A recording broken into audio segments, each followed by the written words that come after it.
Live from MMA Fighting Studios, this is Between the Links. And now, your host, Mike Heck. The iconic voice of Esther Lynn welcomes you to a brand new edition of BTL. It's another Thursday.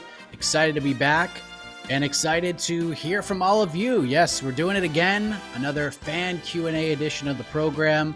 And it is Super Bowl week. I am very festive, even though the Patriots sucked it a yuck this year. But we get past that because we won so many Super Bowls. And joining me in this venture is a man who resides in a city who the Patriots beat in one of the greatest Super Bowls of all time. He is Mr. No Gray Area, Mr. Hot Take himself, the Cannonball Kid, Mr. Jed Mishu. Jed, how we doing on this Super Bowl Eve? One, the Patriots beat the head coach of one of this year's Super Bowl teams, so never forget old Shanahan. Two, I did not notice what you were wearing until right now, and why? Just why? I need to have some team pride on this Super Bowl week. Look, there was a lot of times where, like, as a fan, I was getting ready for Super Bowls because we went to so many, but now we're in a downward spiral, hoping to bring some stuff back. And that's the reason for the Q&A episode of the show. I'm a very superstitious guy, and last week, Jed, we began Thursday with, like, nothing to talk about. I was like, it's a perfect day to do a Q&A edition of the program. The Dustin Poirier stuff starts to take off, and then it just continues to go and go and go. And then today kind of felt like last Thursday in a lot of respects. I mean, there's things to talk about, and there's one thing in particular we'll talk about at the beginning, but I felt like maybe we can put in some of that good juju from last week and something crazy and fun will happen today. So I figured, let's do another Q&A. I mean, I like the enthusiasm. Just so we're clear, that juju translated to a fight card I still have not watched because nobody said good things about it. So if we're sacrificing UFC Vegas 86 on the altar of, I don't know, a 300 fight announcement or something cool, then I'm all on board. But I just, let's temper our expectations about this juju, Mike. Well, no, I wasn't talking about the card. I was talking about the news cycle, like something fun to talk about. The Dustin Poirier stuff was amazing last Thursday. I mean, there was certainly content. I don't know if I'd call it amazing because it was just the dumbest, funniest thing ever. But boy, was it content. I mean, we could find other content. Dana White's apparently not going to doctors anymore. Do you want to talk about that? Or I just want a 300 fight announcement, Mike. I don't know what we're doing. I have been convinced for weeks it was DDP versus Izzy. And now it looks like either one, DDP is really trying to negotiate his way into the bad graces of everyone in the UFC, or that's not going to actually happen. And then I don't know what the hell is going to be at 300 if it's not Izzy DDP. Well, I'm sure that's going to come up a lot today. By the way, what does that sign say behind you? It says, I do not regret drinking every day for the last 3 to 4 weeks. Because I'm made of sterner stuff, Mike Heck. You're can I take my victory lap? Can I take my victory lap? Because I said it going into that fight card. That is, you don't know, that's not really a shot at Alexander Volkanovski so much as a shot at all of you. Because I said coming into that fight card, I was like, this sucks. I was pretty clearly, I think the only person on this site, and maybe the only person in media who was like, I don't want this. This is going to be lame. Volkanovski fighting Makhachev on 8 days notice or whatever is not cool. They had the presumptive fight of the year, ended up being fight of the year. I would like them to do that again, and that's not going to happen on short notice. Just have him fight Mateusz Gamrot, a totally viable lightweight contender, the ostensible backup fighter. Let's not burn the Volk Mach 2 bridge for no reason. And then the fight sucked. And now, months later, hey, yeah, I obviously shouldn't have taken it. I should have taken it for money. Like, the money made it right to take it. But Volk's coming out was like, yeah, I was just drinking a lot. I wasn't anywhere prepared to take that fight. Eugene Behrman's coming out was like, I actively hated that he took the fight. Like, I understand that he did it because they offered him a new contract and a lot of money and that you got to make that choice. But Eugene Barron was like, I didn't think we could win that fight. Like, we didn't win the fight when we had a full training camp. I didn't think we were going to win the fight on a week's notice, but money. Now look where we're at. Think of where we could be, Mike, if we had just been a little more patient. Think of the world we could live in. And instead, here we are. The one bonus is it does make this Poirier fight coming up a little bit more interesting. It makes that like, ooh, where is Volk, physically? But it's just been way cooler if that fight was better, Yeah, I mean, I think a lot of us felt that way, but you were staunchly against it, and hindsight being what it is, you're absolutely correct. Yep, you were correct. So this is a Q&A edition of the program, so get your questions ready. We do have the Super Chat feature. Super Chats get bumped to the top. But Jed, you wanted a UFC 300 announcement. You wanted some things to talk about. Let's talk about Dana White on Radio Row yesterday. He made multiple appearances on different shows, and there were two things that really came out. One, he was asked about Conor McGregor by Pat McAfee. Pat tried to get it out of him. When's he fighting? Turns out, according to Dana White, yeah, we're hoping it happens this year. Hopefully the fall is what he said with Conor McGregor versus Michael Chandler, which is not UFC 300. That is not the June 29th International Fight Week date that McGregor and Chandler put out.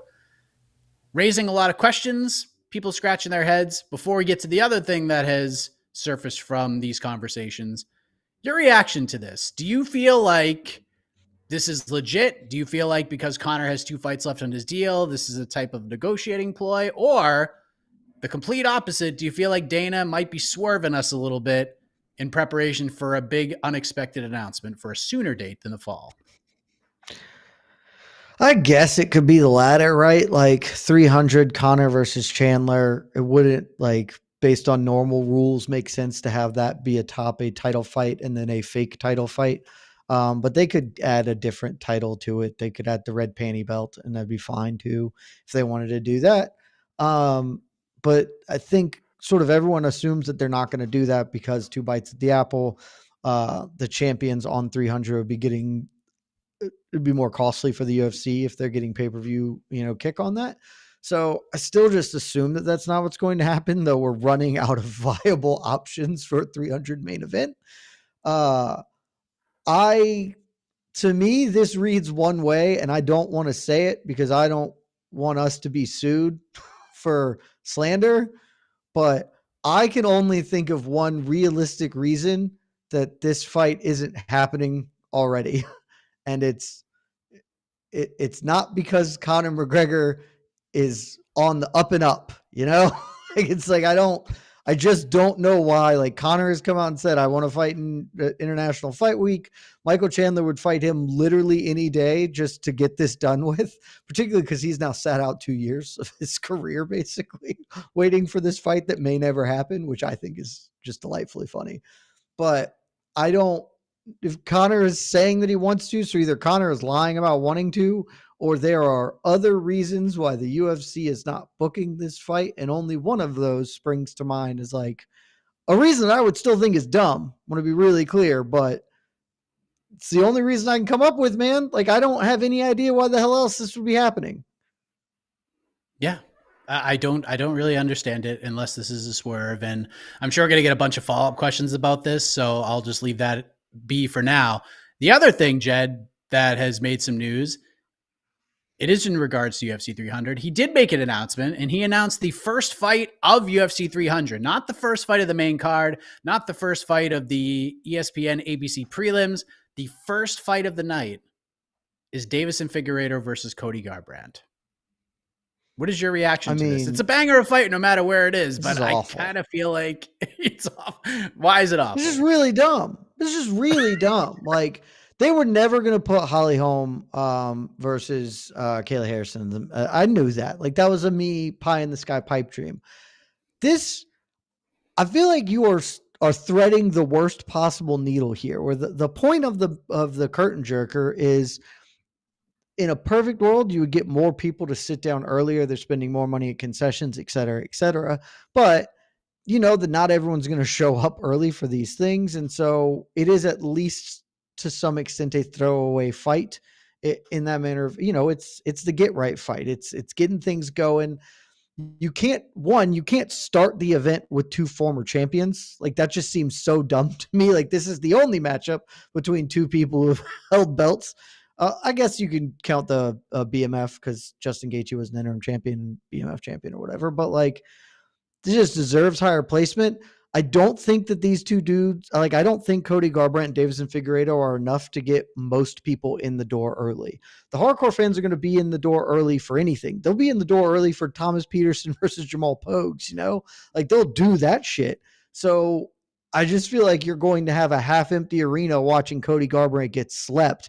And that's lame because it'd be way cooler if it always made the most sense for me for this to be the prelim main. Like this is the fight that here's going to be something incredibly cool. And now spend $80 to buy this pay-per-view where there are going to be 5 more really cool things. And instead they have shifted that energy a whole heck of a lot. And I don't understand it, but again, like the fight rules, what do I really care? Does this mean Bo Nickel is going to be the main card opener versus Cody Brundage? They're starting the pay-per-view with that, are they not? They have to be. Probably, and probably because then they probably do Holly Holm versus Kayla for the prelim main. Yeah, which I think is like the worst idea possible. One, because the fight may not happen, given that Holly Holm has more or less said she's not really inclined to take the fight if Kayla misses weight. And 2, have you ever seen Holly Holm fist fight someone? It's usually not fun. Like there are notable exceptions, but the vast majority of her fights are not like, man, this is getting me amped up to drop 80 on this pay-per-view. So probably Bo Nickel makes the most sense then to me for the main card opener. All right. Well, let's see what you all have to say. Get the questions in, Jed. We're going to play a little fun game at the end too. I know you are one half of the No Bets Bar tandem, and it is Super Bowl week, and there's prop bets galore. So I created some of our own little prop bets that we can go through that you can buy or sell and give your thoughts on, and then we can rehash those next week. But let's bring in Casey Leiden, the baddest dash in MMA.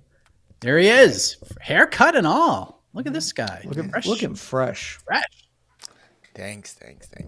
The wife cuts it. She's my official barber for the last 15-something years. So doing a great job. That is so much money saved. Just what a win. We bought a house because of it. I used to have a friend who cut my hair, and then she moved, and now I go to a barber, and it sucks. That's why I grew my hair out for 4 years. I just didn't want to pay to get cut. All right, we are going to start off with a super chat. All right. With Achilles Jr. This is good. He paid $4.99 for this, though. He gets it on screen. Okay. Jed, do better, man. Also, your takes are kind of lame. 6.5 out of 10. I expected with the start of this comments that the number would be lower. 6.5 is not awful. That's as we established last week. Is that a D? Is that passing or is that? Yeah, I think we established that that's a D. And see, I always thought under some 70 parts of the country that's passing. Okay. I've been informed. So afterwards, I did the research because we never had Ds. Like I know the phrase Ds earn degrees, but we had Cs or fail. But that is not ubiquitous across the country. There are different places that sort of do that.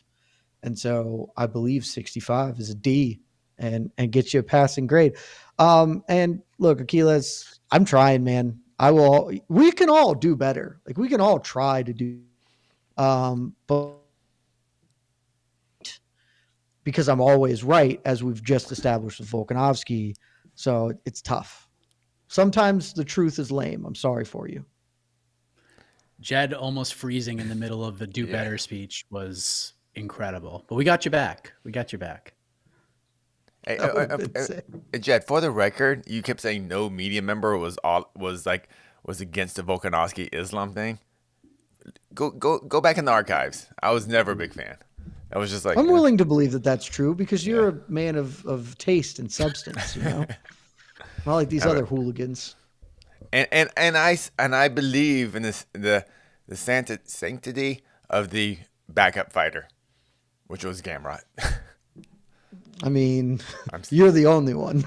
You and Dana when it comes to Colby Covington. All right, super chat from Zeno. I'll be Gray. right back. Oh, Oh, okay. Well, we could super chat. Why can't? Let's Okay, see. well, Let's keep going. Oh, Told you I was right back. all right, here we go. Where the hell did you go for 11 seconds? Zeno Gray, who was the... my AC turned on, sorry, and it gets a little loud, so I had to go turn it off.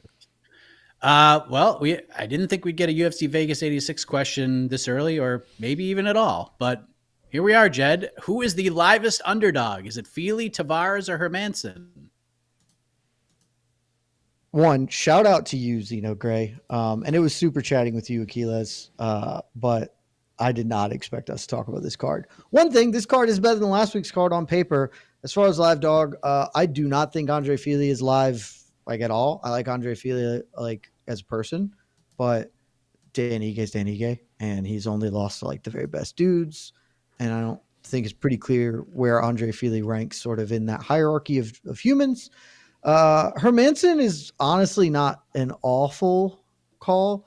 I don't think he is going to win, but we still know so little about Joe Pyfer. He's just kind of running over dudes. And yes, he sort of has the aura of a guy who can do something special or be relevant. But if you watch him fight, like he's still got a lot of roughness around those edges. But I have a bet on Brad Tavares, so he is the livest dog for me. Brad Tavares. He's, exactly what you're getting, and exactly what you're getting might just be good enough to beat Gregory Rodriguez. Like, everyone loves RoboCop. He's super fun. He should try to take people down more than he does. He's not going to be able to do that against Brad, probably. Brad's a very good defensive wrestler, and, RoboCop hits harder, but I would not say that he's the craftiest striker I've ever seen in my life. So I like Brad Tavares as a bet. I have a wager on him at plus 200. Might be plus 2 something. Yeah. I'd have to go look. It's plus 200 right now. That is it's a good price. It's a good price on Brad Tavares fight. If it was like plus 140, I probably would stay away, but plus 200, it's juicy. It's a real good little number right there. Yeah, it's a winnable fight for Brad. No doubt about it. He stays on his feet, doesn't get knocked out, which is he's a super durable guy. And those leg kicks he landed on Chris Weidman, they will work against Gregory Rodriguez. So, yeah. Gregory Rodriguez is not like a cardio monster either. So, no. It's really highly likely that he just gets tired as this fight goes on. So, I think he's your live dog. It's been super chatting with you, Zeno Gray. Yes, right. I agree. Got another super chat, and this one is for you, Mr. Heck. Uh-oh. Patriots suck. Oh, Mike, you're signing up for the CrossFit Open this year. What movements do you think will be in 24-1? Golly. I assume shuttle runs will be a part of it because I feel like I've been shuttle running every week for the last 6 weeks and just crushing myself. I will be doing the Open, like not officially. Like our gym will take part and we just kind of have fun with it and we'll go through all the workouts, but considering all the WODs like the last month and a half, I'm sure 24.1 is going to suck. It's going to be brutal. So I will be taking part in the workouts, not in an official capacity, but just like as a team building thing at the gym. So looking forward to it. Mike, did I ever tell you that my old roommate used to be a semi-competitive CrossFitter? You did not tell me that. So long story short, I did not know him. We randomly got hooked up to live together. One of the nice people I've ever met. And he was sort of he was into CrossFit, but one of his best friends is a guy named Chandler Smith, who's like a professional CrossFitter. So I've been around that community a fair bit. It's awful. I don't know how you guys do that. I enjoy it. It's been 13 months since I started doing it, and I don't think I'll ever go back to like a regular gym. But turned 41 on Monday, and I feel, not to like steal the Dana White cliche, but I feel like I'm 10 years younger after doing it. So, and I'm official now. I bought my own jump rope and got it sized. So now I guess I'm in forever now. I've never done CrossFit. It's exhausting. It is. I take it back. I did a video for Uriah Faber started or worked at a CrossFit gym. So like I kind of did half a workout, and I remember it was throwing a lot of medicine balls against a wall. That's what I remember. Is that part of it? I've never thrown them against a wall. Like today we did wall balls, with like Like heavy high, medicine was it balls. like high? Yeah. So you have to squat and then you have to throw it up and like hit a high target. Okay. So Yeah, we had to that's do what I meant. 50 of Yeah, those like in the that. middle of a workout. So yeah, it was 75 air squats, 25 push-ups, 50 wall balls, 25 push-ups, 75 air squats within 14 minutes. And it sucked. And is it kind of competitive? Like you race against a team, or are you No, you is it just, individual? I mean, it's, you can be yeah. competitive with it. Oh, okay. you can. Yes. They have the CrossFit Games. Oh yeah. Like if you Yes, do the open and like do it officially and you qualify, like you can kind of build yourself up to like the actual games and be crowned like the fittest person in the world or whatever. I don't think I will ever be that, but yeah, it's fun. It's fun. If you haven't tried it, like people convinced me for like ever to do it. And I was always that guy. It's like, no, I heard the reputation. I've seen some of the weird like memes and all that stuff. And then I walked in and then 3 days later I quit my other gym. So Wow. don't knock it till you tried is what I will say. It's not for everybody, but if you want to mix things up a little bit, give it a whirl. Mixing things up. All right. AK Super would chat. be very Like the martial arts. disappointed. Like the martial arts. Here. I don't know what type of dollar this is, but here it is. PJXU98. Thank you very much. What do you guys think of RDA being number 11 ranked at lightweight? His last win at 155 was in 2020 against Felder. And his second last win at 55 was in 2015 against Cowboy Cerrone. Was the Felder fight a lightweight fight? Or is that a welterweight fight because it's on super short notice? Let me look that up. By the way, Casey, that's a Euro sign. Oh, okay. I'll look that up. Because I think Felder took that fight on like He did take it on very short notice. super short notice. In my head, though, that was still a lightweight bout. Yeah, it could. Yeah, no, it's lightweight. Yeah, lightweight. Oh, bout. no shit. Okay. Mm-hmm. Yeah, I always felt it was kind of weird that he was still ranked, especially since he came out publicly multiple times and was like, I'm never fighting a lightweight again. And now he's fighting a lightweight again. So It's very you okay with stupid. him being ranked number 11, former champ? Super not. I don't have him ranked. I probably wouldn't have him ranked in the top 30 at lightweight. Not because he couldn't beat the dudes, but just he hasn't fought in it. Like as who is this? PJ 98. Yeah. Like you summed it up, man. In the last decade, he has 2 wins at lightweight. Like it's one of them's Donald Cerrone, which don't put a lot of stock in. The other is Paul Felder, which was a good win, fine win at the time. But even at the time, Paul Felder was half foot out the door and like is now retired. So yeah, no, he should not be anywhere near the lightweight rankings. We don't have him ranked at all, right? And welterweight or lightweight, right? I assume that he's not even a Favre, but I will pull that up. I don't see him on our rankings at all. Yeah, I mean, that is the issue with you bouncing between weight classes. You're not going to get ranked by, nope. Yeah, neither. No, all right. Not even a Favre. So well, he will be if he beats Mateusz Gamrot. So yeah, I mean, yeah, and that's like partly why rankings are to some extent dumb, right? Like I do think that they should have they have some value, and I think that they could be more practically used. Personally, I have argued for a little while that if you're going to have rankings, then every fight between top 15 ranked fighters should be 25 minutes, because at that point, any fight between top 15 fighters could theoretically lead to a title shot, and so all title eliminators should be 25. So I think they could do that. They're not going they're paid to accordingly. Casey, I know you care. I could not care less. I've stopped. I do not give a shit what the fighters are paid anymore because they don't. And if they don't, then I don't have to anymore. That's where I've come down on the fighter pay side after all this time. Well, Dustin Poirier cares. Right now, I'm the same That's way. Good. I care about what Dustin Poirier cares about because he's fighting for his own pay. I just could not. I am done caring about an issue that they do not care about. Pay them pennies. If they're going to take it, fine. Like, is that morally bad? Sure, but they don't care, so I guess. But yeah, like just have them fight 25. Do they not care, or do they not care, or are they forced don't to care? You don't care. You don't even care why they don't care. Well, they're not forced to. yeah. They could do a whole lot of shit, and they're not doing it, and that's on them. It just is what it is. But also, the rankings are kind of dumb because I don't think Gamrot fighting RDA is like a ridiculous concept. I think it totally makes sense. Fine fight, and if he wins, he probably will get ranked again, and then that'll be okay. Like, kind of doesn't matter. RDA is never winning a belt again, and he's going to be a Hall of Famer. His career is pretty much set. We're just in the gravy phase of RDA. All right. Got a super chat from Verity. Conor isn't ever coming back. Thoughts? It's starting to look a lot more like that. Verity, every day you're doing.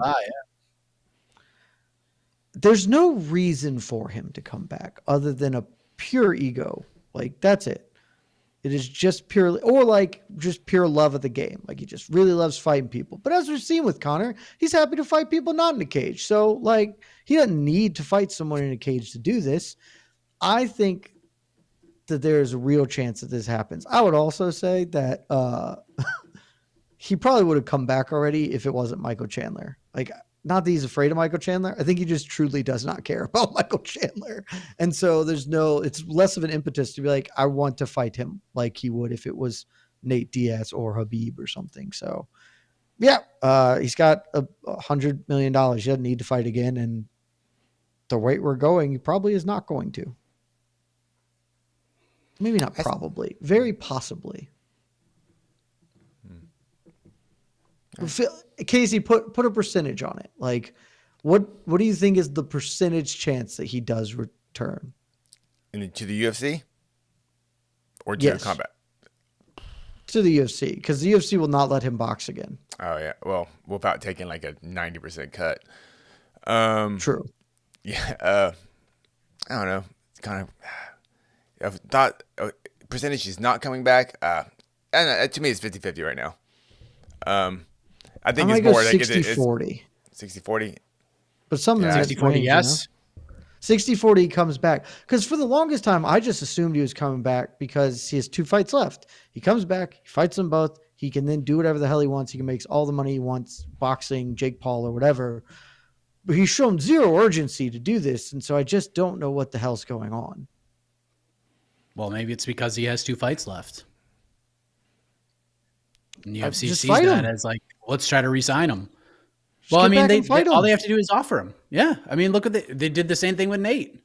Took him like 18 months to get out of the UFC. Took him longer than that with 1 fight left in his deal. So this could be kind of similar, but again, we don't really know all the ins and outs, but by all accounts, seems like Conor is like ready to go. Like, he wants to fight and he wants to fight immediately.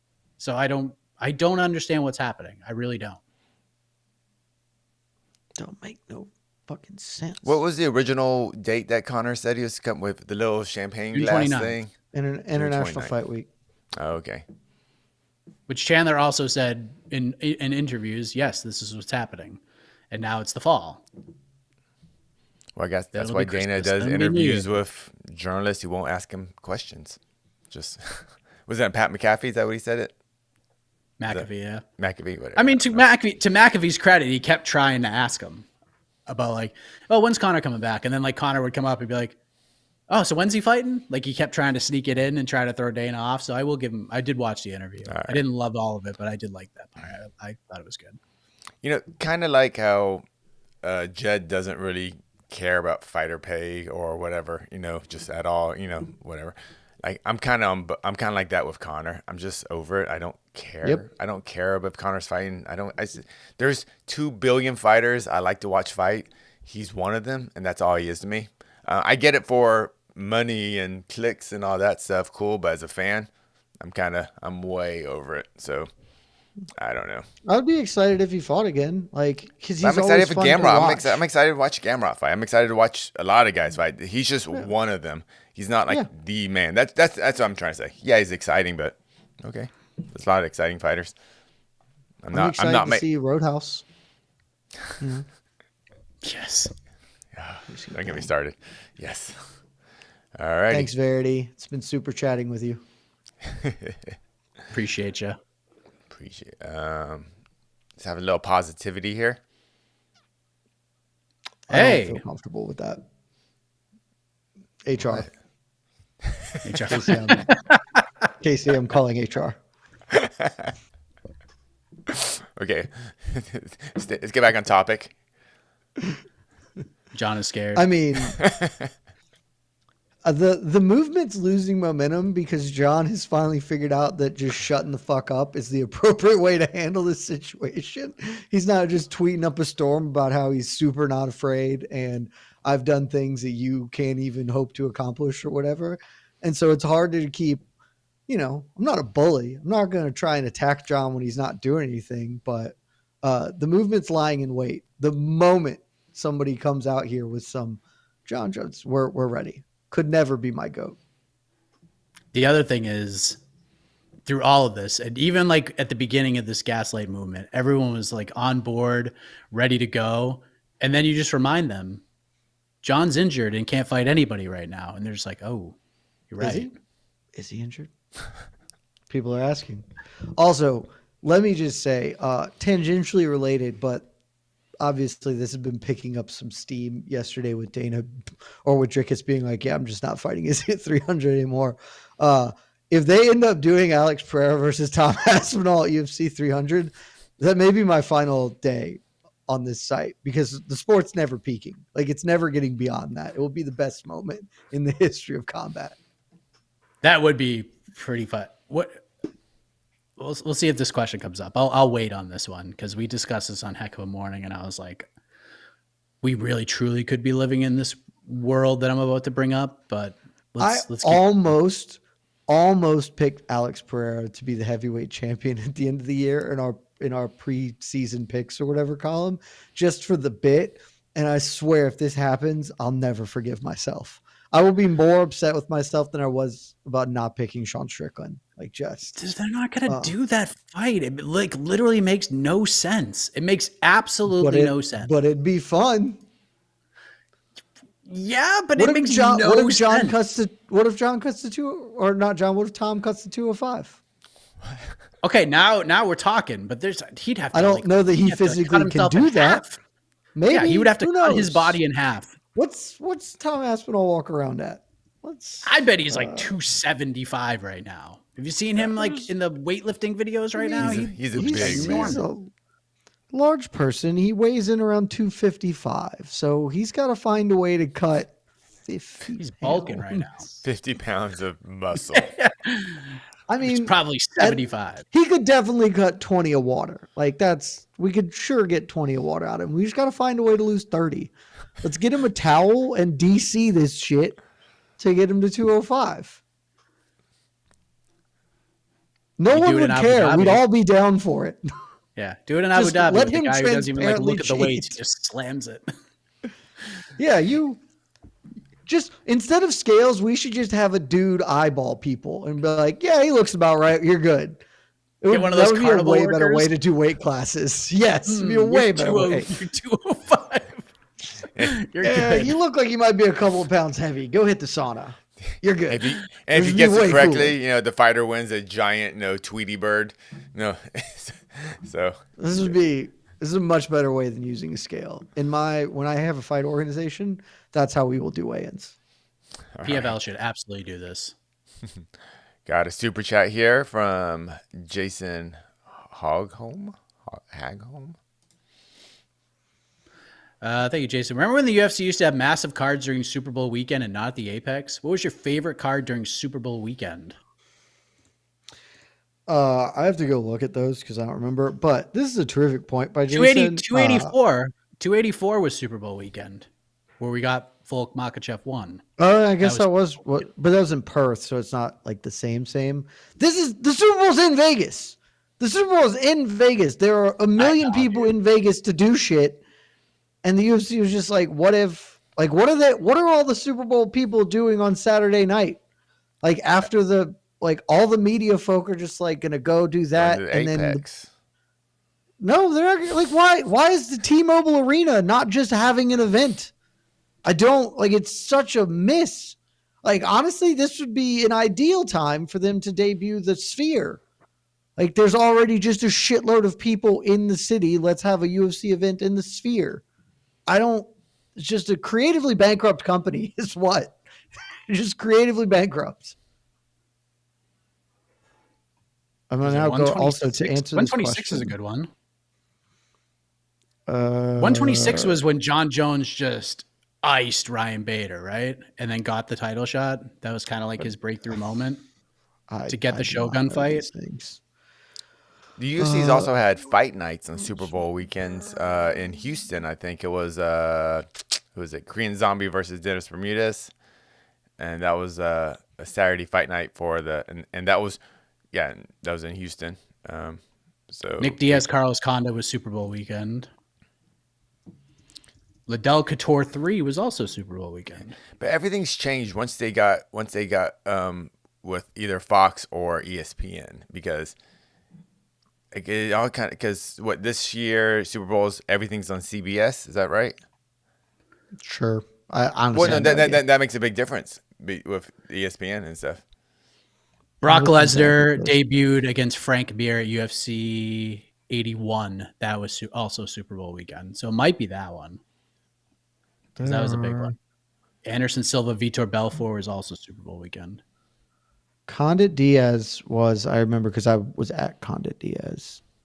But that was, again, my thing is just the Super Bowl is just in Vegas. Like, this isn't even a holding an event, having to take it to Indianapolis or wherever, like Miami, wherever they're doing the Super Bowl. It's like, it's in Vegas. It's in your home turf. Just get to T-Mobile and do like a big fight night card. Or hell, just do $298. Like, don't go to Anaheim. Half the fighters hate it. The taxes are through the roof. Like, just do it in Vegas instead. Like, I just don't know what we've done here. It feels like a huge missed opportunity. Well, what's in the T-Mobile Arena Saturday night? I'm sure there's. I'm sure NFL booked it for something. I mean, there's a reason. Sure. I mean, there are no shortage of things. There's a reason they didn't do anything. But even if they just did like some sort of theater show in some venue in Vegas with like 1,500 to 2,000 people. Yeah, but they missed the intimacy. Just for the ambiance of it all. There's a Golden Knights game on Monday. There's a WrestleMania kickoff media event today. There's nothing on Saturday. There's nothing Friday, Saturday in the T-Mobile Arena. So there's a WrestleMania fan event today. That it's not like the UFC needs the T-Mobile for Thursday. Yeah. And then they could just set up for Friday, and then they could do all the other stuff at like other venues. Like, it's not like there's a shortage of venues to host a fucking UFC card in Las Vegas. They found a great one. Dude, Dana White said on Pat McAfee that they have a $300,000 gate for Power Slap. So they took Power Slap out of the Apex and like sold tickets to it, and apparently have done a $300,000 gate, and UFC is going to be in the Apex. But apparently Elon Musk is going to be there, so it's going to be kind of like the Zuckerberg situation where they close it down to the public. I would assume all 14 people because Elon's going to be there. Yeah. Is that the main event? What are the chances that's the fucking UFC 300 main event? I mean, honestly, it'd be too for us. The amount of people that wanted to talk to me about that when that was clearly not going to happen, but was in the news, was astronomical. I do want to pivot back to Dana saying that they did a $300,000 gate. If we're taking that as true, which that's a big if, but if so, I just implore whoever's spending that money, don't just find. I'm not even like a big Power Slap hater. I know a lot of people have much more. I just don't, it's not for me, but if that's your thing, cool.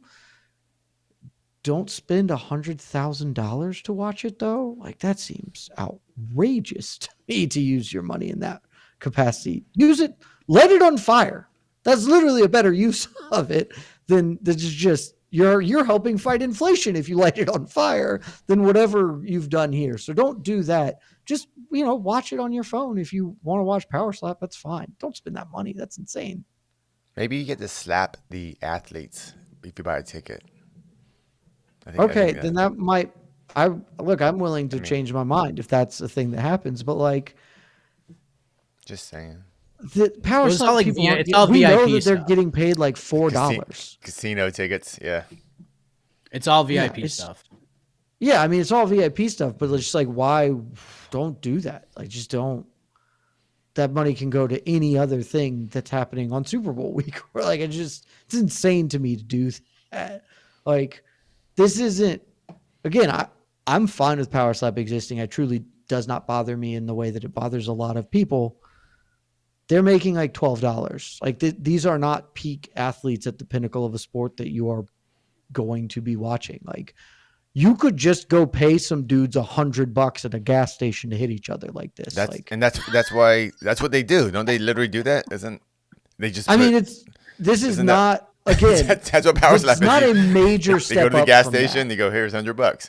It's not a major step up from that, both in the terms of the amount of money these people are getting paid and just the overall quality of what you're seeing. So like, just don't spend off $50,000 or whatever a VIP take. Like, that's insane to me.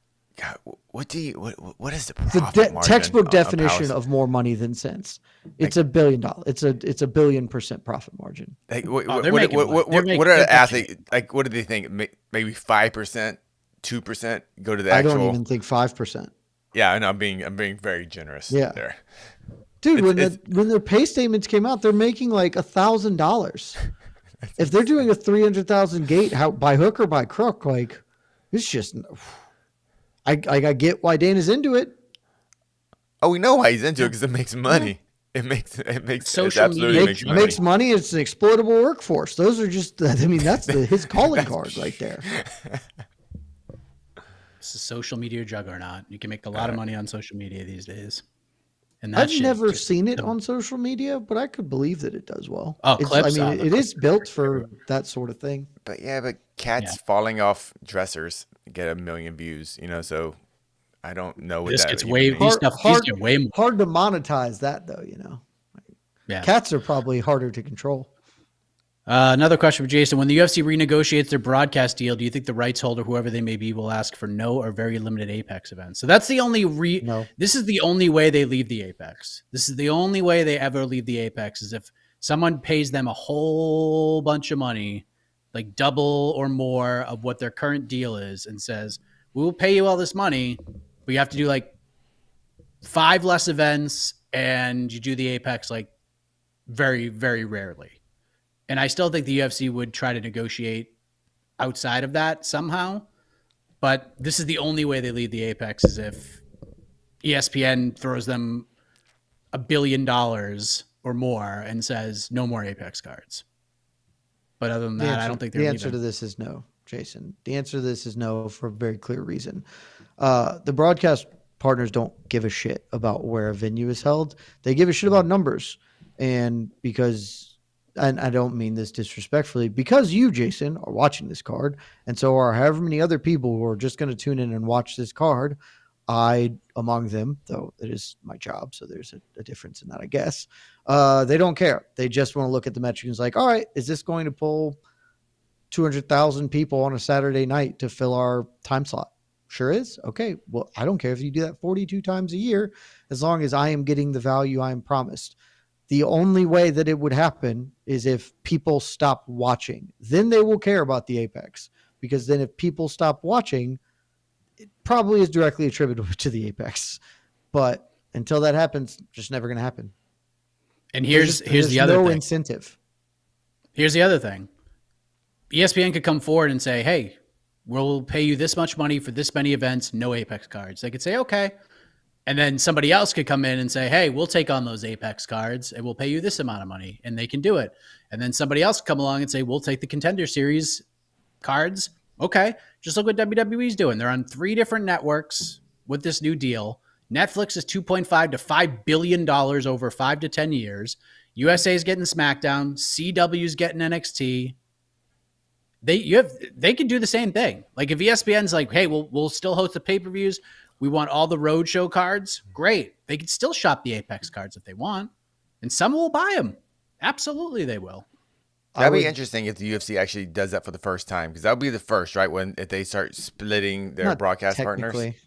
Technically, Fox? No, because they were doing stuff on Fuel and stuff, but they were all subsidiaries of the same tree. Yeah. There were, there were those times like, all right, these prelims are on Fuel, and then you turn over to Fox or whatever. Like, it's FX, Fox, tough. Fuel were all the Yeah, same. yeah. Versus. But yeah, They were it's in all the versus same for a hot tree, minute. but it is like this thing. But I would actually posit that what you just said, Mike, is not a possibility, but a probability. I would say that is the trend. I think the most one. I mean, they're in the same shop as the WWE, and they look at that and can say, "We'll do that too." And there's just I think that the most likely scenario is that after the rights deal runs up at the end of this year, or is it technically run through 2025? I don't remember. Yeah, but whenever you can start now. They can announce the new deal. Like they anytime can announce. want. I just don't know when their current ESP deal runs like fully through. Whenever that is fully committed and done, I would strongly anticipate that ESPN still stays involved. Probably, I mean, is their pay-per-view provider? Certainly, probably, 15, 20 events a year. And then the other 20 are shopped to some other network. Yep. Netflix or whatever. Fun. All right, let's talk more about UFC making money. It was super chatting with you twice, Jason. Joseph Boza, last week it was revealed by Aaron Bronster that Riz Farmer now sponsors the Box of Shame. What do they think? Riz Farmer is a hair loss company and erectile dysfunction pharmacy. What do you think about actually this? what Riz Pharma is? Yep. Okay, but like, is it like a real one, or is it like a pretty obvious grift? I mean, they're all grifts. I mean, but like Four Hymns, did the strong, we're going to advertise on every podcast forever. And so there's a patina of some sensibility. Riz Pharma sounds like a grift. And buddy, their website looks like a grift. Holy shit. This is one step above gas station dick pills. I just think it's amazing how like the UFC is like, we're not going to look like NASCAR, blah, blah. And it's like, what are we doing? We're right here. Like, I can't believe one person ever fell for that. It's like, the UFC just wanted all that ad money. I've decided to get into NASCAR this year. And one, why not? Like, why not look like NASCAR? Their cars are cool. Like, they're just covered in a bunch of stupid shit that's hilarious. I'm pro it. I do, though, think it is deeply funny that we're not going to look like NASCAR thing was, I mean, like you said, Casey, is obviously what it was really about. But there was like a legitimate, hey, we're on ESPN. We want to be a little more respectable, and we don't want every fighter to have Condom Depot just splashed across their ass when they're in top position the whole time. Like, that's maybe not something we want. But then they're just rocking Riz Pharma on the cage now. Like, it's just sign of the times, baby. They're a disruptor. That's what the UFC said in the release. They're a disruptor brand led by a really savvy executive team that understands the UFC and our fan base. They're a great fit because of their affordable personal care products and can provide value to our core male demo. In return, we're excited to collaborate with them to help them reach more customers and grow their business. Let me be really clear about two things. One, prior to working for MMAfighting.com, I worked for a tech startup for 7 or 8 years. Anytime someone uses the term disruptor, immediately just disregard anything that they are saying. That is not a serious person. Other people with money might treat them seriously and give them a whole lot of it. They are a cartoon. They are not a real individual. They have never had a unique thought in their head. They're tech bro idiots. 2, how do you disrupt erectile dysfunction? You can't. There's not a disrupting the pharmacy industry. The way you disrupt the like big pharma is with federal regulation. Like, you don't disrupt them by, we've made a new gas station dick pill. No, it's not. It's fucking science. You can't just wish things to be better. It's the most ridiculous shit I've ever heard. Tell me how they're disrupting. Are they going direct to consumer? Like every other pharmacy does? What the fuck is going on here? Oh, God, it's the dumbest shit I've ever heard. Look at this. Wow. We wanted something unexpected on a... No, this might be even more unexpected than a UFC 300 announcement. Oh, is this about Riz Pharma? We're talking about something else now? This is not about Riz Farmer. Oh, this is maybe the least likely fighter to attack their promotion that there has ever been. His name is Sage Northcutt. Going after one. I mean, here's what Sage Northcutt just posted 30 minutes ago. One championship is implying that I pulled out of the Shinya fight for unforeseen circumstances. That is completely inaccurate. I said won the necessary paperwork that required to get my coach's visas 48 days ahead of the event. I was told by them over the phone and by text my main jiu-jitsu coach, Fabio Prado, did not need a visa since I paid for his airfare, flights, and trip. So he was not classified as a working employee that needed a visa, and that my other coach could get in as a tourist, so he didn't need one either. My coaches were there for almost a week. I was not informed that 2 of them could not coach until hours before my fight. I received a text from an unknown number that said the first time that day that was a ticket salesman asking me about getting my 2 coaches complimentary tickets to watch my fight in the audience. I personally believe that one was not going to inform me that my coaches were not allowed to corner me until I arrived to the arena for my fight if I did not hear from a ticket salesman hours earlier. We were also told hours before my match that if my coaches violated the visa requirements and were caught on camera, they could be arrested, and there was a 99.8% conviction rate on all arrests. I made it clear to one that I was not flying from America to Japan if I didn't have my 3 coaches. I was told before I left to Japan by an executive that I would not have to fight without my coaches. They knew before I left all of this. Where's the rest of it? There's been a lot of stuff going on behind the scenes with One Championship, with what caused me to withdraw from my last fight, as well as the other things that I will talk about at a later time on Facebook, Instagram, and with media outlets, such as drug testing, weight cutting policies, active athletes in the roster, one's overall stability, etc. So Sage, not only throwing some shade, he's teasing some more. Super Sage getting salty. And I just love it that this is... Go Sage. All of this is so Go transparent. Is the best part. Yeah. It's like, was there anything that he said that like you're like, oh my God, really? No, it's all just dirt fact. It's like, okay, well, pretty clearly one screwed the pooch here. Also, their drug testing is fraudulent. Their weight cutting is ridiculous, and they're going bankrupt. Like, these are all things everyone knows, but it's awesome. Yes. Wow, Sage bringing the thunder. Sage Northcutt disruptor. Don't trust Max Rapkin. You can be not a serious person. But he didn't say, "Hi, this is Sage Northcutt, the disruptor." You could be a disruptor without saying you're a disruptor. Yeah. It's And like being cool. You can't natural. call yourself cool. Other people have to call you cool. Like You just can't use the word ever. Like, it's, if you don't ever use the word, then I will respect you more. But unless you're using that word to mock people who, I'm a disruptor. Like, it's just. Yeah. Good for you, yeah. Sage. This is gonna be a fun. Hopefully, he's on the but MMA that was a hour. really We'll hear interesting more. thing because it was in Japan, right? It was for visas for Japan. Yep. Yeah.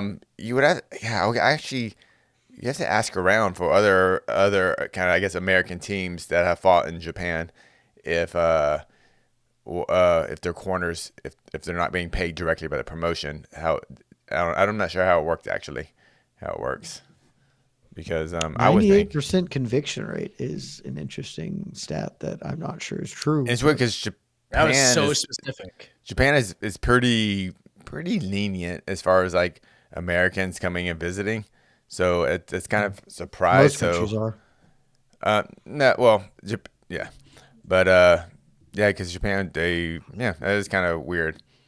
There's a lot more to this story. I'm hell yeah. very curious. A lot more. There is. Dude, it's gonna suck when one craters this year. The draft is the most fun every year, and we are just rapidly running out of organizations. We're running out of promotions.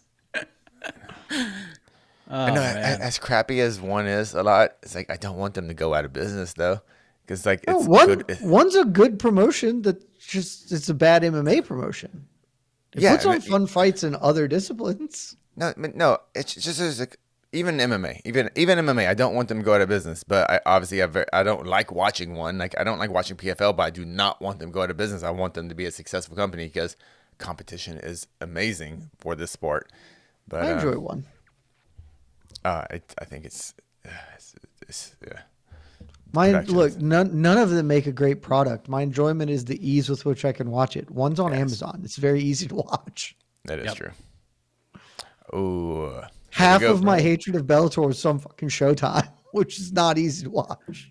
Showtime was easy to watch for me. It was so easy. It was no problem. Yeah, I had no issue. Okay, so to tease one of the proppy questions, Jed, for the Super Bowl, one of them is, yes or no, the UFC 300 main event will be announced during the Super Bowl in a commercial.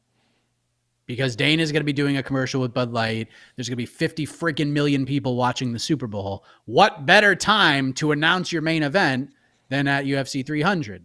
So, going back to what we talked about earlier, is this a swerve? Maybe they announce Conor versus Chandler as the main event in a Bud Light commercial during the Super Bowl. The answer is no. One, it would be terrific. Like this, that would be, which is why it's a no, because as I said earlier, it's a creatively bankrupt organization. Nobody there would ever have even the inkling of doing something this fun. That's just not what they are. But also no, because if you're going to do this, it has to be Conor Chandler. It's the only fight that you could announce via commercial. 100%. If he comes on and does a Bud Light commercial and announces Leon Edwards versus Bilal Muhammad, I may actually die of laughter. And like, it just wouldn't, you can't do it. You could only do that if you're announcing a commodity like Conor McGregor. I think it would be kind of interesting. Like, it would be super fun and interesting. I just think that that's not going to happen. I hope I'm wrong. It'd be awesome if I was wrong. It'd be the coolest thing this commercial's done in 10 years. That would be the most brilliant move that they could possibly muster up. 1,000%. It would rock. And like, we need to get the Twitter folk on. Like, somebody check Conor McGregor's plane. Is he in Vegas right now? Because if they do a commercial and then they come back and the Super Bowl's got him, and then he and Conor and Michael Chandler are there, like, that would be sick. Yep. But that would mean Dana lied to us in previous interviews, and Dana doesn't lie. Sometimes it's not a lie. It's a work. It's a work. I'm not lying. I'm swerving. It wasn't a lie at the time. I'm disrupting. I'm disrupting. Now it was, yeah. That would be awesome. I hope this happens. Also, I truly think that if you're going to do this, it needs to be Nate Diaz. You need to just be like, sorry, Mike. No one cares about Michael Chandler in this. Like, if you're going to do this, if you're going to be a Bear, be a Grizzly. Announce Conor Nate 3 for the red panty belt. And my Lord. I'll spend the rest of the year complimenting the UFC if they do this. Oh, God. That'd be wild. Well, it won't be Nate, but that'd be wild. Serious questions.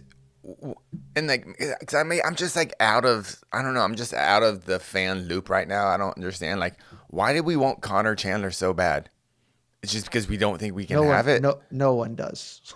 Then why are we like? Wants it.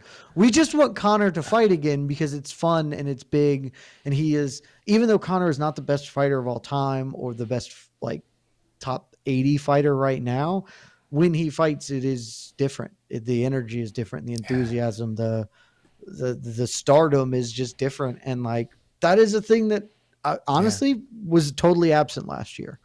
Like, none of the events last year felt even sort of near that sort of stratosphere. Maybe the exception being Volk in Perth. Like, that was that Jon Jones.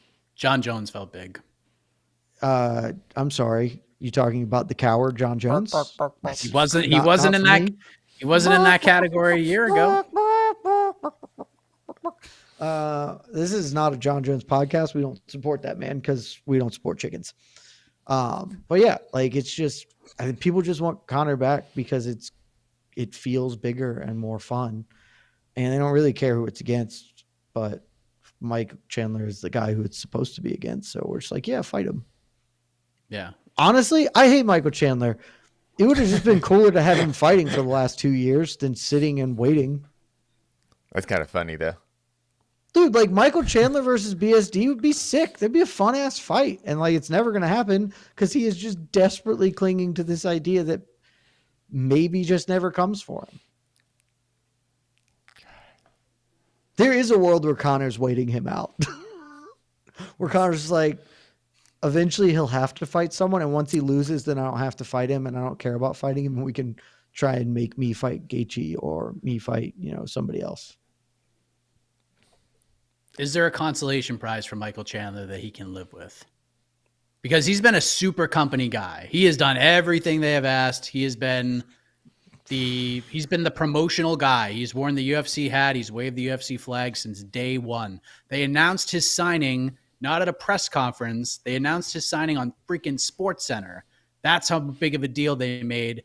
Already announced before he even stepped foot in the cage. He was the backup fighter for the freaking Khabib versus Justin Gaethje fight.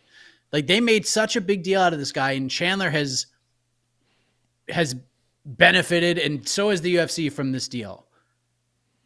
Is there a consolation prize here? Could they? And look, this makes no sense meritocratically whatsoever. But we have a whole bunch of lightweight fights coming up. Just a whole bunch of them that could all get rough and tough and could knock some dudes out for a while. If Islam Makhachev is to fight in Saudi Arabia and there's nobody else available, you're telling me they're not calling Michael Chandler if he doesn't get this Conor fight? Because I think they would. If there's nobody else available, but that's the thing, when you have 3 fights, one of those dudes will be able to turn it around. That's quick, man. Even BSD Poirier is in March. Actually. Let's say the one that I think you could maybe sell me on is and even this is probably still not true because of the other factors. If Max Holloway beats Justin Gaethje for the BMF and they don't give Max a lightweight title shot, which they probably just would, then you could sell me Chandler fighting for the BMF against Holloway. I just don't think Gaethje would fight him again for the BMF. Like, if he beats Max, if he beats Max, he's just waiting for a title shot. So, but you could sell me that Chandler could at least live with a BMF title fight if he's not going to get Conor. And trust me, I will not like if this happens. But if Saudi's like, hey, we're going to pay you all this money, we want Islam on this card. It'd be deeply funny. You put Chandler in there if he's available, right? Because BSD and Poirier got to beat the hell out of each other. Saruki and Oliveira might beat the hell out of each other. Holloway, Gaethje are certainly going to beat the hell out of each other. June's not that far away. Excuse me, sir. Stop disrespecting backup fighter Mateusz Gamrot, who is going to wrestle RDA for 25 solid minutes. Him and RDA are going to scramble the hell out of each other. The unranked RDA. No, he is just going to hold the rear waist lock and take RDA down over and over like a beat pit. It's going to be I don't know why RDA took that fight, honestly. It's going to be tough scenes for him, but I could buy it. It would be funny because Islam would absolutely kill him, so I'd watch it. But I think Michael Chandler is just going to keep holding on to hope. He should at this point. I'm sure he's got the entrepreneurial spirit. I'm sure at this point he shouldn't. Like some point you got to respect yourself, my man. And I'm here. Like, I get it. I have a price. There are a lot of zeros that come with fighting Conor McGregor, and I would absolutely sell out my dignity for those zeros. But at some point you got to draw the line. Be like, 2 years on the shelf, I could have fought 3 times and have made a bunch of money in that time. At some point, you just got to move on. No. I want to see how long he can wait. I want to see, like, if Conor's truly waiting him out, I'm actually super intrigued to see how long Chandler. If Conor just retires Michael Chandler, not by fighting him and knocking him out, but by just holding the fight hostage, it would be a top 5 funniest moments in the history of the sport. I might take a shot at Proper 12 for that.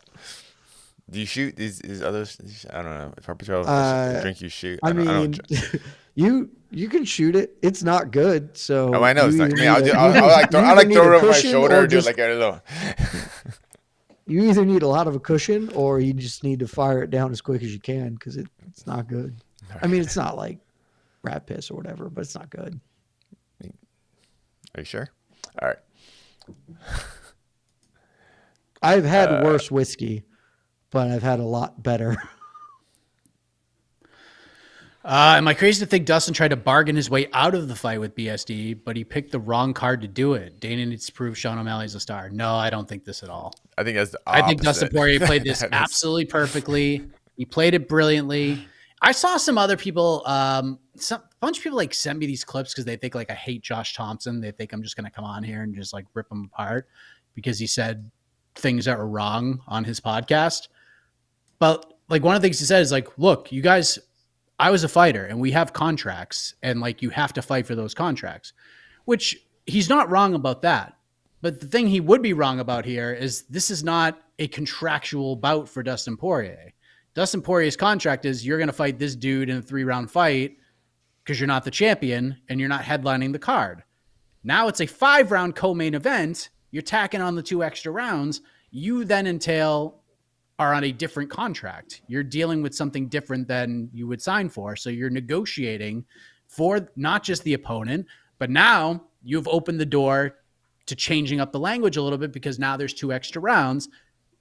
Henceforth, Dustin Poirier made the public negotiation. Hashtag thank you, Guilherme. He got what he wanted, and now he's going to fight Benoit Saint Denis at UFC 299. He seems pretty damn happy about it. So, no, I don't think he tried to bargain his way out of the fight. I think he got exactly what he wanted, and I think he knew what he was going to get. And I think because of that reason, because they wanted Sean O'Malley to get over, you kind of need this fight to help that, right? Like most people are eyeballing Dustin Poirier versus Benoit Saint Denis as much, if not more, than the Sean O'Malley Chito Vera fight right now. At least that's my opinion. Am I insane? To that point, Mike, what if we just go back to your original idea? And what if they just shuffle Sean Cheeto to 300 and you can run, DP as your main event for 299s? That's fine. Then what are we doing here? Like, what's the point of the card? I don't know. I mean, the point of the card is to put Sean over, Miami Cheeto over. Yeah, but That's true too. Put him over at UFC 300. In the main event. No, of I agree. 300. It's a little late now. Now it's like way too late to do that. Nah, it's fine. You just come out and say, yeah, Sean tweaked the hammy. He needs an extra couple of weeks. We're bumping it back to 300. Okay. Sure. Yeah, I'm just trying to find a fight for 300 because we were running out of main events. Yes. I don't know what the hell they're going to do. 300's fine. It's fine the way it is. Look, DDP did not say in that interview that he's not fighting. Here's the thing: is saying he's got to get checked and scanned beforehand. It is fine the way it is, but it has been sold to be more than this. Who sold it? Who has sold it? Media? Dana has specifically. Has he really sold it? I don't know. Yes, Dana has specifically been like, I've still got the greatest car we've ever assembled. That's what we're doing. Yeah. That's here's an example. 301 is going to be the greatest card. 302 is going to be the greatest card. 301 is for sure not going to be the greatest card. Okay, but 302. 301 will be fun. It'll be in Brazil. That'll be sick. That'll probably be where we get Alex Pereira. And we'll That's for sure where we're going to get Alex Pereira. Him and Pants are going to fight there. Yep. Yeah. And that'll be great.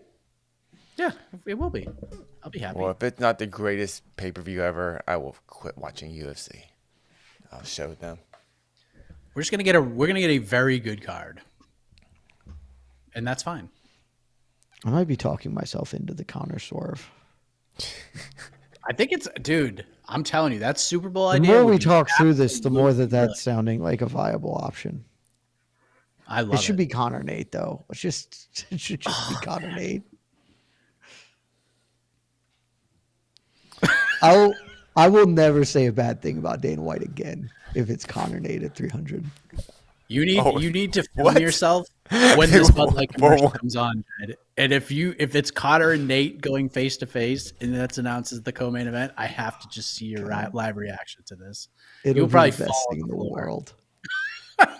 I need the live reaction from Michael Chandler. That's what I would need in that time. Just what a dink. Oh my gosh. Let's see what else we got. Anything else? Yeah, see if we got anything else. Bruins Canucks tonight. Now we can play the Super Bowl proppy game and call it a day. We can talk about Joe Pyfer. We can talk about Imavov. We'll talk tomorrow. Yeah. What's the Imavov question? Real quick. We'll get Imavov. Yeah. Where is it?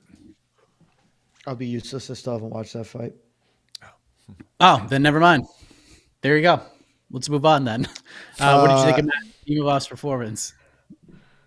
I mean, just a terrific showing from Imavov, who From what I heard, listening to On to the Next One in the post-fight show, illegally kicked him, which I support, obviously, because if you're not cheating, you're doing it wrong. I don't know. Like, he's Dustin Imavov. He's a dude who's going to hang around. He's the next generation of middleweight. See, I don't wanted to think so. say, I'm not. I just want to say, when I said in the preview show, does this fight have sneaky middleweight like vibes? I was like, no, Roman Dolidze is way too cool. And it ended up apparently being weird. So it's probably not middleweighty, but based on hearing y'all talk, Well, you think Imavov is a middleweight guy and not? Oh, I not, think not Dolidze. Dolidze to me is like he's right there, is middleweight. I think Imavov's actually good. Yeah, I think Imavov is they are fine. both very, very in play. Though Imavov has been putting together some knockouts, like in his most recent run.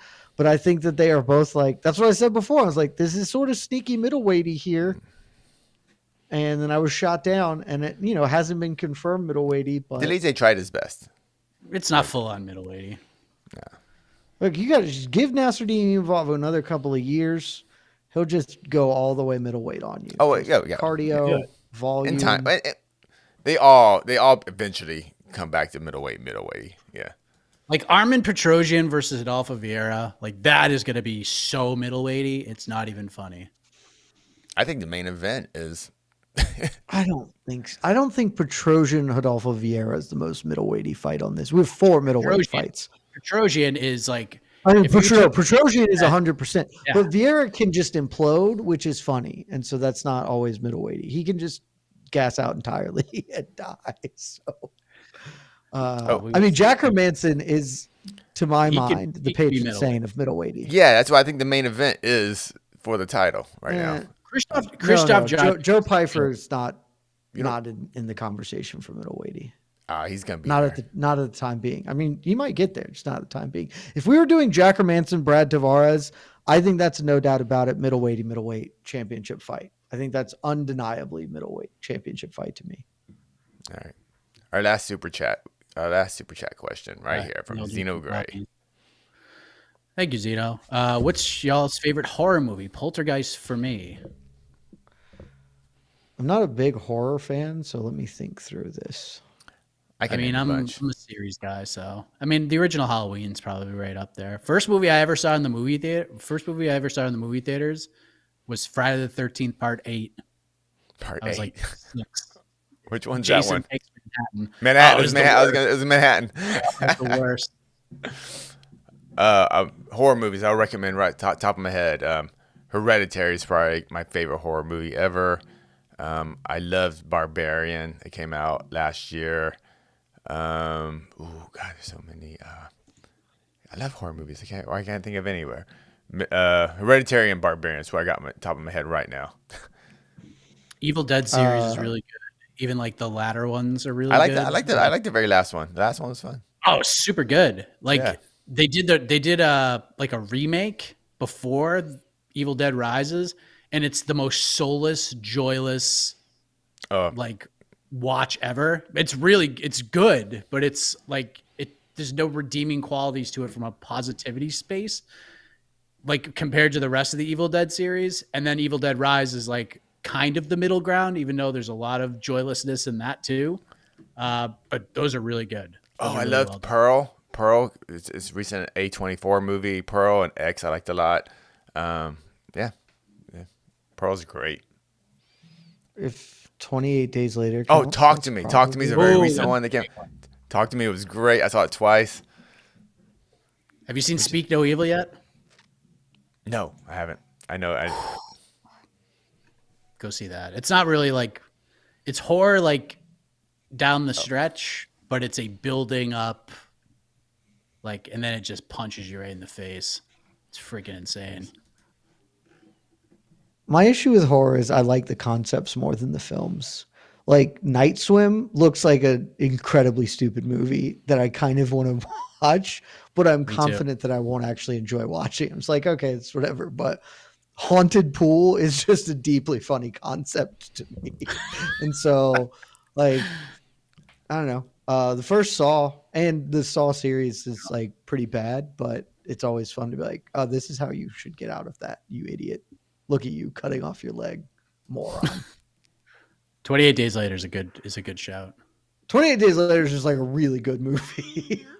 28 Days Later, yeah. And 20, yeah. I like 28 Weeks Later, too. 28 Weeks was fine, too, but 28 Days Later was really good. The first 10 minutes of 28 Weeks Later is one of the scariest opening scenes. One of the best horror movies ever. Freaking Alien, the classic Alien. Good one. All right. First Purge. I like the first Purge. Yeah, I tried. Okay.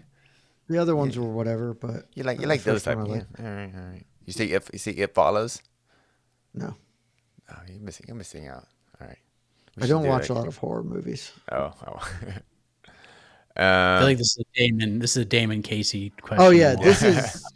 I'm a classic. If I was on Who Wants to Be a Millionaire, Damon would 1,000% be the phone call here.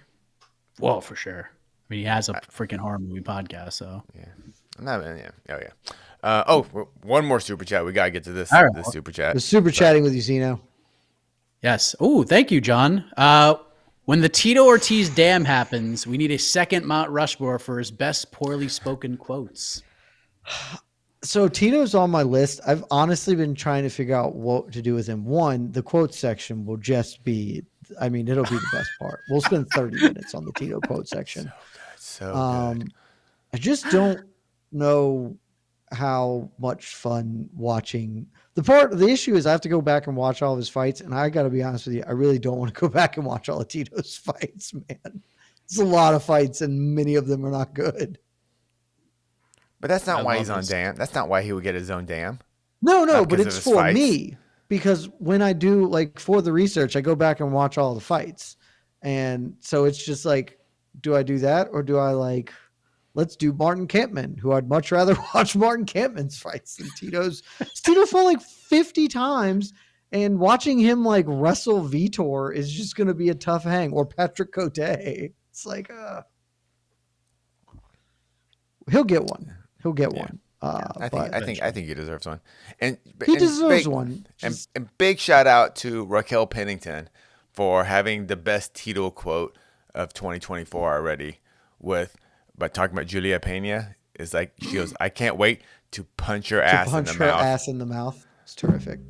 I'm glad someone else noticed that, Casey. I did because I transcribed that one. I died. This is deep. That might have been the best headline you ever written, Jed. Yeah. That was why This is why I pulled that quote to headline. I'm going to punch your ass in the mouth. Punch your ass in the mouth. Shouts to Rocky. I've 180'd on Rocky. Rocky's a great champion and not the worst fighter to ever hold a legitimate UFC title. And go Dogs. Yes. All right. Couple of props we're gonna run through. Jed, we'll take your answers. Casey, you could participate as well, and then we'll recap next week.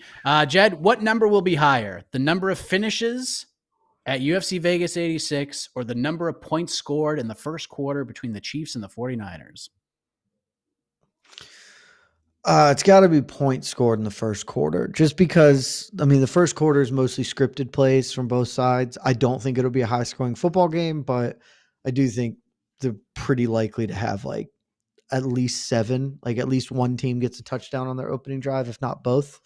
And so if you're talking 7 points, 7 to 10 points in the first quarter, not going to be 11 finishes on the Fight Night card. What will be said more? Dana White's Contender Series during the UFC event or Taylor Swift's name during the Super Bowl? Ooh. All right. So Contender, we only have 3 most Contender Series grads on this one, are from the most recent season. I guess we probably have 6. I'm just trying to eyeball this quickly on who all was. So you're at least going to get 6 Contender Series.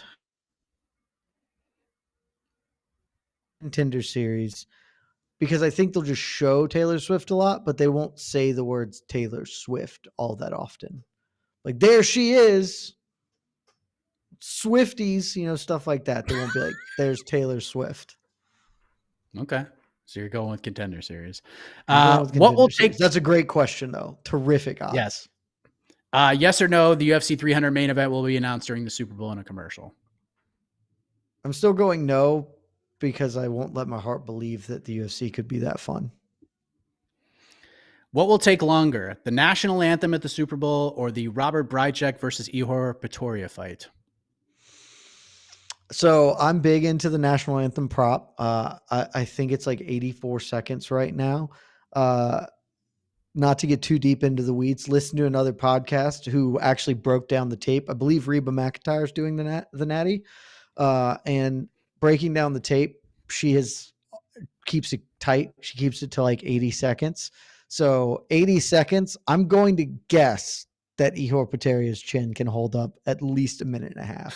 So I'm going to go Brycek Potaria, but it's also, I mean, this is your best work in years, Mike. Oh, I got two more. This is not really a Super Bowl question, but it's going to relate. Yes or no, Dana White will post a photo on Sunday night or early Monday morning of him and Taylor Swift.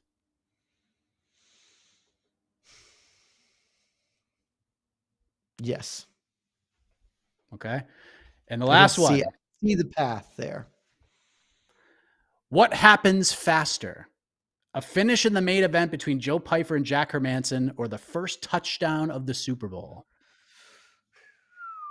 All right. So Super Bowl game clock. Jesus, that's a really good one. I'm going really to say, because I do believe that one of the opening drives for either team is going to get a tutty, that'll be within 6 minutes. So I'm going to say touchdown and believe that Jack Hermansson can make it into round 2. Okay, there you go. So running it back here, Jed is saying that these were terrific. Yeah, number of points. What do you think, Casey? You want to chime in on this? Oh, no, not at all for Super Bowl stuff. I'm wasting everyone's time. So Jed believes the number of points scored in the first quarter will be higher than the number of finishes at UFC Vegas 86 as a whole. Jed is saying Dana White's Contender Series will be said more than Taylor Swift's name during the Super Bowl. He says the national anthem or the Brycek Ihor Pretoria fight will last longer than the national anthem. The Super Bowl, the UFC 300 main event will not be announced during the Super Bowl. A touchdown will happen in the Super Bowl faster than the Joe Pyfer Jack Hermansson fight ends. And Dana White will, in fact, post a photo on Sunday or early Monday morning of him and Taylor Swift. There you have it. There's the props. I think those are all excellent questions. The lines are very tight. Those are really good. And we'll see how Jed did next week on the program. Next week, normal show. We're getting ready for UFC 298. Don't look past UFC 298, my friends. This is a damn good card. I know we're looking at 299. I know we're trying to fill in the gaps for UFC 300, but do not sleep on UFC 298. This main card is freaking awesome. And that main event is incredible between Alexander Volkanovski and Ilia Topuria. We'll talk about it, preview it all right here next week on the program. Thank you for joining us. For Casey, for Jed, I am Mike Heck. The iconic voice takes you home. Back next week. Good night, everybody. Love y'all. This has been Between the Links, an MMA fighting production on the Vox Media Network.